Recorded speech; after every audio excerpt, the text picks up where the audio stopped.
Selon le récit de Gaussou Diarra, Mariam Diawara, Abdoulaye Sissoko, leurs arrestations avec 40 autres cadres, enseignants, avocats ou écrivains lors du coup d'État du 19 novembre 1968 a laissé des séquelles.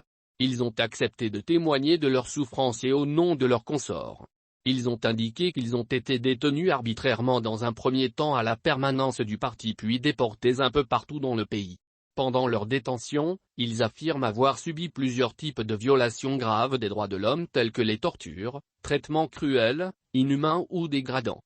Pour d'autres, leurs parents ont passé 10 ans en détention, sans être jugés. Certaines femmes victimes ont été interdites d'observer le veuvage.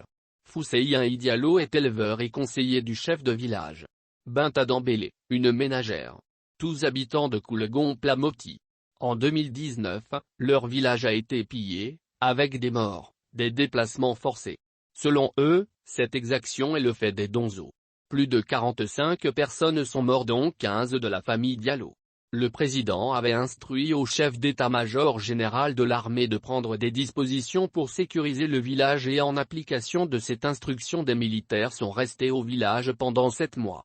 À leur départ, les assaillants sont retournés pour saccager tout ce qui restait comme bien matériel. Le baptême d'un nouveau-né devrait avoir lieu ce 1er janvier 2019, mais malheureusement ce baptême n'a plus eu lieu car ce bébé a été calciné au cours de la même attaque. Suite à cela, certaines familles ont été obligées de quitter le village ont-ils souligné. Âgé de 37 ans, Adama Touré Assagaïdou a 3 femmes et 12 enfants. Il est cultivateur et imam dans son village. Il a été arrêté en 2013 à Gao par les FAMA. Il a été torturé, il a subi des traitements inhumains et dégradants dont il garde les séquelles physiques, traumatisme et perte de mémoire. La victime a affirmé qu'à cette époque, les FAMA ont fouillé toute sa maison et tout saccagé croyant trouver des preuves de son appartenance au Mujao. Il ajouta qu'il a été ligoté et conduit au camp 2 de Gao où il était soumis à un interrogatoire sévère. Ils l'ont torturé, humilié avant de l'envoyer à la gendarmerie de Gao. Là encore c'était le même interrogatoire.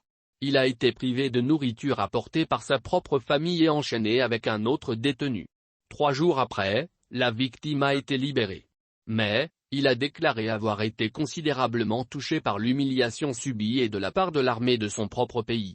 Sangaré Korotoumou, âgé de 28 ans avec 3 enfants affirme avoir été enlevé, séquestré et marié de force à Gadji, commune de Youarou Mopti en 2012 par les djihadistes. Elle est une aide-soignante à Ségou, elle se dit très stigmatisée et humiliée par ce déplacement forcé.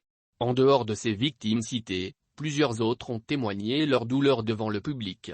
Ils sont victimes d'atteintes au droit à la liberté, arrestation, détention, enlèvement, séquestration, atteinte au droit à la vie et à l'intégrité physique, assassinat, meurtre, torture, traitement inhumain, cruel et dégradant, et disparition forcée. La CVJR a tenu sa 4e audience publique ce samedi 18 septembre 2021, au Centre international de conférences de Bamako. 17 victimes des conflits nationaux ont exprimé leur souffrance et amertume ressentie après une violence qu'elles ont subie. L'ouverture officielle fut présidée par le colonel-major Ismaël Ouagé, ministre de la Réconciliation, de la Paix et de la Cohésion nationale. Après les 3 premières audiences publiques, de nombreuses victimes ont témoigné auprès de la CVJR, de leur volonté de comparaître sur l'un ou l'autre des thèmes déjà abordés afin de partager avec la nation malienne leur vécu, mais toujours dans un esprit de pardon et de réconciliation nationale. C'est la raison pour laquelle, l'Assemblée plénière de la CVJR a décidé de consacrer la présente séance aux 3 premiers thèmes passés à savoir, les atteintes au droit à la liberté, arrestation, détention, enlèvement, séquestration, les atteintes au droit à la vie et à l'intégrité physique, assassinat, meurtre, torture, traitement inhumain, cruel et dégradant, les disparitions forcées, a expliqué Ousmane Oumarou Sidibé, président de la CVJR. Selon lui, le droit à la liberté est une dignité fondamentale et quiconque la perd mérite d'être aidé à la récupérer. Les victimes, à travers leur représentante Madame Fatoumata Touré, ont exprimé leur joie et leur reconnaissance pour la tenue des audiences publiques qui, selon elles, portent leur voix aux plus décideurs du pays. Ainsi, elle a rassuré la commission pour accompagner toutes les audiences prévues par la CVJR. Nous demandons aux autorités de la transition de mettre les victimes au premier rang dans l'organe qui s'occupera de la réparation afin d'éviter de faire encore plus de frustrés et de victimes que les crises. Ici, seules les victimes seront entendues, la CVJR leur offrant un cadre digne et sécurisé où elles pourront raconter les souffrances. L'audience publique est un espace d'écoute respectueuse, où les victimes ont un rôle de premier plan. C'est un cercle de solidarité, construit autour du récit. Elle permet surtout de rendre aux victimes leur dignité, d'intégrer leur récit à la mémoire nationale et de faciliter un début de guérison, a-t-il précisé. Je tiens à affirmer ici notre condamnation sans réserve des violations de droits de l'homme quels que soient leurs auteurs. Nous condamnons fermement toutes les atteintes aux droits de l'homme, en particulier celles qui font l'objet des audiences publiques de la CVJR.